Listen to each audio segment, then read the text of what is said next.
અંકલેશ્વરના B division પોલીસે ચોરીના મોપેડ લઈ જતા ઈસમને ઝડપી પાડ્યો હતો. વડોદરા મોપેડ ચોરીનો ભેદ ઉકેલી નાખ્યો હતો.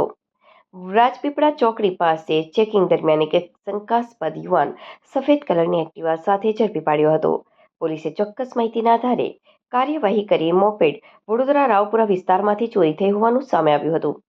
જિલ્લામાં વધતા મિલકત અને વાહન ચોરીના ગુનાઓ શોધી કાઢવા ખાસ ડ્રાઈવ જિલ્લા પોલીસ વડાના માર્ગદર્શન હેઠળ હાથ ધરવામાં આવી છે. આ અભિયાન અંતર્ગત નાયબ પોલીસ અધિક્ષક ડોક્ટર કુશલ ઓઝાના માર્ગદર્શન હેઠળ કામગીરી ચાલી રહી હતી.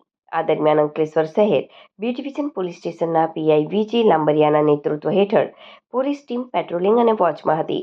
પોલીસને મળેલી બાતમીના આધારે રાજપીપળા ચોકડી પાસે ચેકિંગ દરમિયાન એક શંકાસ્પદ યુવાન સફેદ કલરની એક્ટિવા સાથે આવતા તેને રોકી પૂછપરછ કરવામાં આવી. યુવાન પાસે વાહનના કોઈ કાગળો ન હોવાને કારણે પોલીસે વધુ તપાસ હાથ ધરી હતી. પોકેટ કોપ એપ દ્વારા વાહન નંબર ચેક કરતા જાણવા મળ્યું કે આ એક્ટિવા રાવપુરા પોલીસ સ્ટેશનમાં નોંધાયેલ ગુનાનું હોવાનું સામે આવતા જ પોલીસે આરોપી સારંગપુર શાંતિનગર 2માં રહેતા સોમા ચુનારાની ધરપકડ કરી હતી. તેમજ ચોરીની મોપેડ જપ્ત કરી હતી અને વડોદરા પોલીસને જાણ કરી વધુ પૂછપરછ શરૂ કરી હતી.